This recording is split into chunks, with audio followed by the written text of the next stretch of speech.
Bismillahirrahmanirrahim. Assalamualaikum warahmatullahi wabarakatuh. Innal hamdalillah usalli wa usallimu ala Rasulillahi sallallahu alaihi wasallam. Asyhadu an la ilaha illallah wahdahu la syarikalah wa asyhadu anna Muhammadan abduhu wa rasuluh alladzi la nabiyya ba'da amma ba'du. Sahabat sekalian yang dimuliakan Allah, alhamdulillah pada saat ini saya dapat menyampaikan informasi tentang ilmu nahu sorof metode jari semudah zikrullah. Saya Ahmad Syahir Amrullah pada saat ini bermaksud menyampaikan suatu program yang insya Allah dalam waktu 4 bulan, 1 kali pertemuan 1,5 jam, lalu 1 pekan 2 kali pertemuan, maka insya Allah dalam 4 bulan kita sudah bisa menguasai ilmu nahwu sorof tingkat dasar. Hal ini sesuai dengan pengalaman yang saya alami, yaitu belajar di usia dewasa 35 tahun dalam posisi sebagai karyawan suatu perusahaan swasta. Sebagai karyawan, saya belajar ilmu nahwu sorof pada usia 35 tahun. Alhamdulillah, dalam waktu 5 bulan, yaitu bulan Januari sampai Mei 2007, 5 bulan, alhamdulillah saya bisa menguasai, mempelajari, memahami ilmu nahwu sorof tingkat dasar. Inilah yang ingin saya sampaikan pada sahabat sekalian dimanapun berada. Semoga ini bisa bermanfaat. Ada suatu pertanyaan, mengapa kita harus mentadaburi Al-Quran? Mari kita simak sebuah ayat di dalam Al-Quran, surat An-Nisa ayat 82. A'udzubillahi minasyaitonirrajim. Bismillahirrahmanirrahim. Afala yatadabbarunal Qur'an walau kana min 'indi ghairillahi lawajadu fihi ikhtilafan katsira. Afala, apakah, fa maka la tidak, maka apakah tidak, yatadabbaruna mereka mentadaburi Al-Quran, maka apakah mereka tidak mentadaburi Al-Quran? Walau kana, jikalau sekiranya Al-Quran itu min indi ghairillahi, datang dari sisi selain Allah, lawajadu, maka tentu mereka akan mendapatkan fihi, di dalam Al-Quran itu, ikhtilafan katsira, pertentangan yang banyak atau kontradiktif. Jadi kalau Al-Quran itu bukan dari sisi Allah, tentu mereka pasti akan mendapatkan di dalam Al-Quran itu banyak hal yang kontradiktif. Tadabbur Al-Quran diawali dengan membaca Al-Quran dengan tartil. Membaca Al-Quran dengan tartil. Yang kedua, menghafalkan atau tahfidz. Yang ketiga, memahami. Yang kearti dan terjemahan. Yang keempat, memahami tafsirnya. Dan yang kelima, menganalisanya secara mendetail, kata demi kata, atau hubungan satu ayat dengan ayat yang lainnya. Itu tadabbur Al-Quran. Adapun terkait dengan upaya memahami arti atau terjemahan Al-Quran, maka ada ilmu dasar untuk mengetahui bentuk dan arti suatu kata dalam Al-Quran, yaitu ilmu nahu dan ilmu sorof. Ilmu nahu dan ilmu sorof berguna untuk mengetahui bentuk dan arti suatu kata dalam Al-Quran. Ada suatu pertanyaan. apakah ilmu nahwu sorof itu sulit? Apakah ilmu nahwu sorof itu sulit? Jawabannya bisa berbeda-beda sesuai dengan pengalaman masing-masing. Apapun persepsi sahabat tentang ilmu nahwu sorof saat ini, mari kita simak sebuah ayat di dalam Al-Quran, surat ke-54, surat Al-Qamar ayat 17. A'udzu billahi minasyaitonir rajim. Bismillahirrahmanirrahim. Walaqad yassarnal Qur'ana lidzikri fahal mim muddakir. Dan sungguh kami telah mudahkan Al-Quran untuk pelajaran, maka adakah orang yang mengambil pelajaran? Mari kita amati. Wa itu artinya dan, laqad. Laqad itu dua komponen. Satu la, huruf lam, artinya sungguh. Lam itu sungguh. Kemudian kata qad, setelah qad adalah yasarna, itu merupakan fiil madi atau past tense. Artinya qad itu berarti sungguh. Jadi sudah ada dua kata sungguh dan sungguh dua kali. Yasarna, kami telah mudahkan. Apa yang Allah mudahkan? Di sini adalah Al-Quran. Yasarna, kami telah mudahkan. Siapa kami di sini? Kami tentu adalah Allah. Dan sungguh kami, kata Allah, telah mudahkan Al-Quran. Ada yang bertanya, mudah untuk diapakan? Jawabannya adalah li dzikri. Li itu bagi, zikir, ini kata kuncinya. Zikir adalah aktivitas mulai dari membaca, menghafalkan, dan memahami makna-maknanya. Kalau Al-Quran itu sudah Allah mudahkan, lalu apa permasalahannya? Jawabannya adalah, redaksi selanjutnya, fahal mim muddakir. Maka hal adakah? Maka adakah min dari muddakir? Kata dalam Al-Quran dia walimu itu orang. Muddakir adalah orang yang berzikir. Jadi, maka adakah orang yang mau berzikir? Jadi jawabannya adalah mau tidak kita berzikir, berinteraksi dengan Al-Quran, membaca Al-Quran, menghafalkan Al-Quran, dan memahami makna-makna Al-Quran.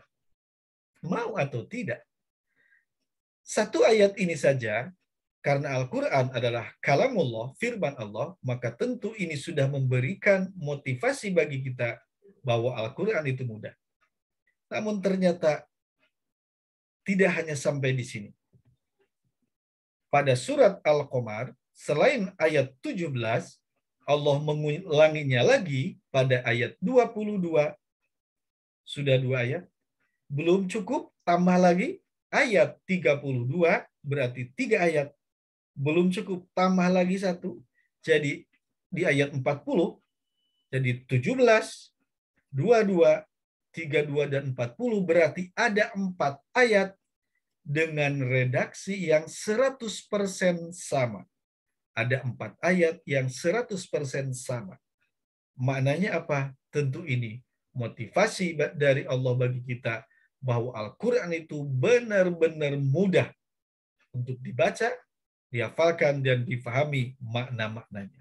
Sehingga dapat saya sampaikan bahwa karena ilmu nahwu sorof itu bagian dari ilmu-ilmu Al-Quran, sedangkan Al-Quran telah Allah mudahkan, maka ilmu nahwu sorof itu juga pasti mudah. Sekali lagi, ilmu nahwu sorof itu juga pasti mudah. Mungkin ada yang bertanya, apa maksudnya semudah zikrullah? Metode jari semudah zikrullah. Apa maksudnya semudah zikrullah? Zikrullah, sahabat sekalian, adalah menyebut nama Allah. Menyebut nama Allah merupakan aktivitas yang sangat mudah dilakukan oleh orang beriman. Menyebut nama Allah itu sangat mudah dilakukan oleh orang beriman. Dan aktivitas zikir setidaknya meliputi 3 hal. Zikir meliputi 3 hal. Yang pertama, zikir itu tentu dibaca. Dibaca secara berulang-ulang. Ini kata kuncinya, dibaca berulang-ulang. Zikir kan tidak hanya sekali. Contoh, subhanallah, subhanallah, subhanallah saja 33 kali. Jadi zikir adalah baca berulang-ulang. Ternyata baca saja belum cukup. Yang kedua harus dihafalkan. Dihafalkan baik kata atau kalimatnya. Satu baca, dua hafalkan. Baca sama hafal saja belum cukup. Ada yang ketiga, afdalul dzikri. Zikir yang paling utama itu adalah apa? Fa'lam, ketahuilah. Jadi zikir yang ketiga itu tentu harus pahami makna-maknanya. Jadi zikrullah itu atau zikir itu 3 aktivitas setidak-tidaknya. Satu, membaca secara berulang-ulang. Yang kedua, menghafalkan. Dan yang ketiga, memahami makna-maknanya. Inilah 3 aktivitas yang akan dihadapi oleh orang-orang yang belajar ilmu nahwu shorof. Maka dia harus membaca secara berulang-ulang, harus menghafalkan, dan harus memahami atau memahami arti-artinya. Inilah zikrullah. Kemudian, mengapa disebut metode jari? Mengapa disebut metode jari? Nah, dalam proses pembelajarannya menggunakan jari jemari kita, yang manfaatnya antara lain adalah satu, memudahkan pemahaman. Insya Allah dengan menggunakan jari akan mudah untuk dipahami, dan yang kedua akan menguatkan hafalan. Karena dalam belajar tadi ada 2 hal. Satu, faham, 2, hafal. Atau dibalik, hafal dulu baru faham. Yang jelas kedua hal ini, faham dan hafal, atau hafal dan faham, itu adalah 2 aktivitas yang tidak bisa dipisahkan.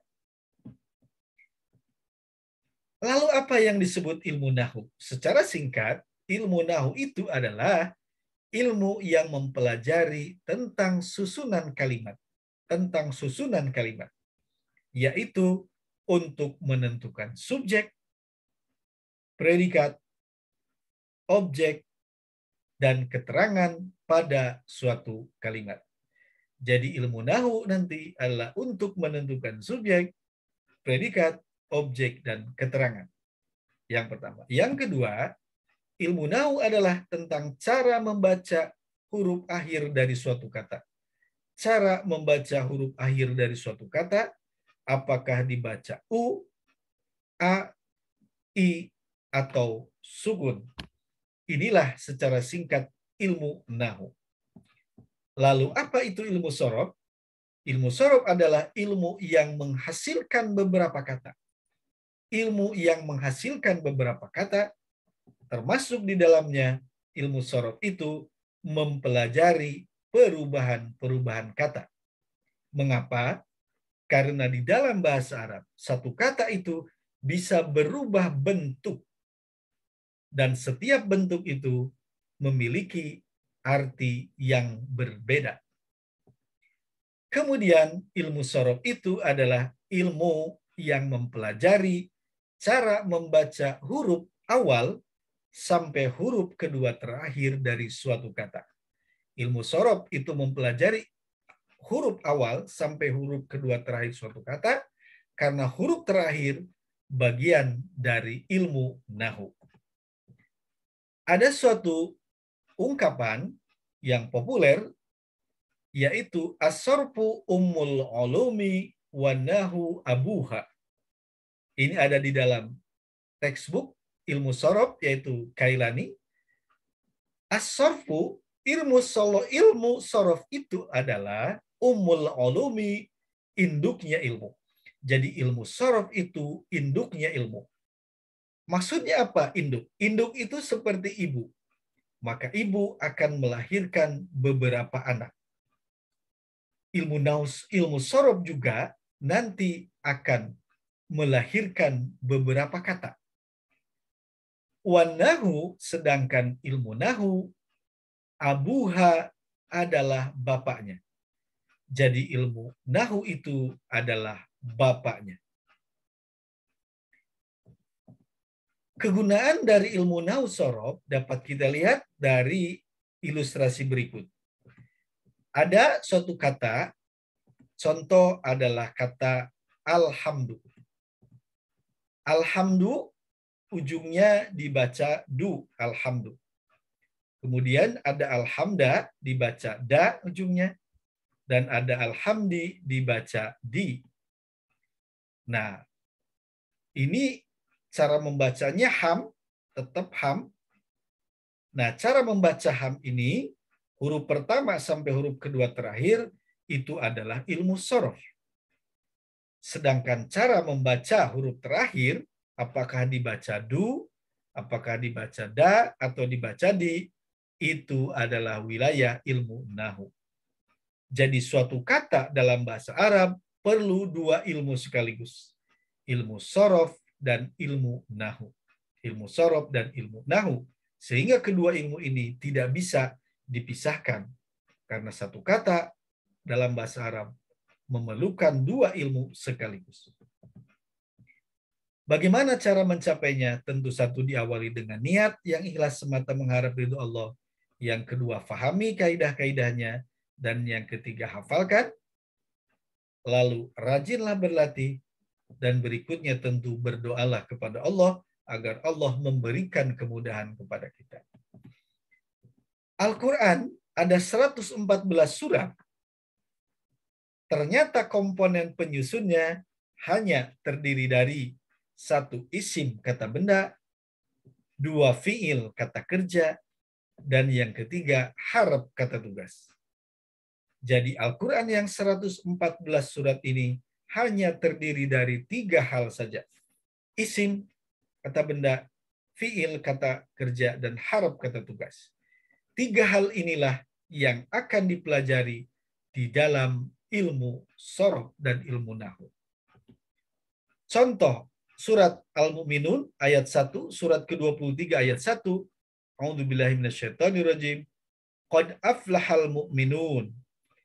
Qad aflahal mu'minun, ini ada al-mu'minun, itu adalah isim kata benda. Lalu aflaha itu adalah fiil kata kerja. Dan qad itu adalah harf kata tugas. Ayat ini mewakili 3 komponen penyusun Al-Quran. Al-mu'minun isim, aflaha itu fiil, dan qad adalah harf. 3 komponen inilah yang dipelajari di dalam ilmu nahu sorof. Isim kata benda, fiil kata kerja, dan harf kata tugas. Kita pakai metode jari. Kemudian ada suatu ayat, kita praktek. Bismillahirrahmanirrahim, dengan nama Allah yang Maha Pemurah, Pengasih lagi Maha Penyayang. Pertanyaannya, mana subjek kalimatnya? Mana subjek kalimatnya? Yang kedua, mana predikatnya? Dan yang ketiga, mana objeknya dari ayat ini? Jawabannya adalah subjek kalimatnya ternyata tidak ada. Predikatnya juga tidak ada.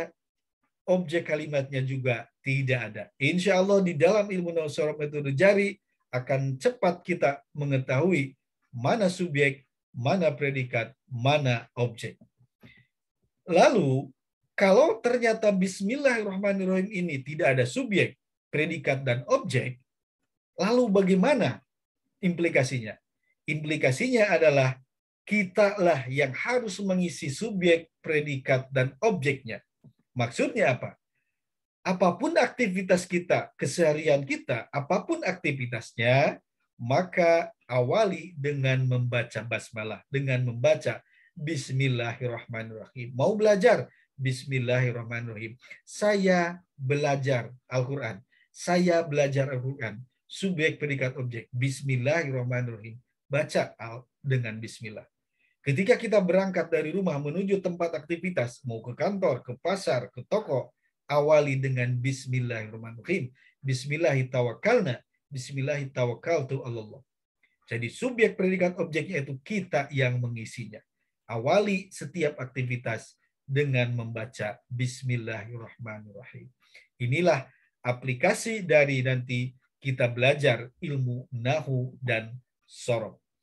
Itulah sahabat sekalian, sekilas tentang ilmu nahu sorof metode jari semudah zikrullah, yang ini merupakan hasil dari pengalaman belajar di usia dewasa dalam waktu 5 bulan saja. Semoga untuk kedepannya bisa lebih cepat lagi dari 5 bulan. Targetnya 4 bulan. Amin ya Allah ya Rabbal Alamin. Semoga Allah memberikan kemudahan, kefahaman dan pemahaman, daya ingat yang kuat, serta istiqomah konsisten untuk terus berinteraksi dengan Al-Quran. Amin ya Allah ya Rabbal Alamin. Kita tunda dengan doa kifarah majlis. Subhanakallahumma wa bihamdika asyhadu an la ilaha illa anta astaghfiruka wa atubu ilaik. Assalamualaikum warahmatullahi wabarakatuh.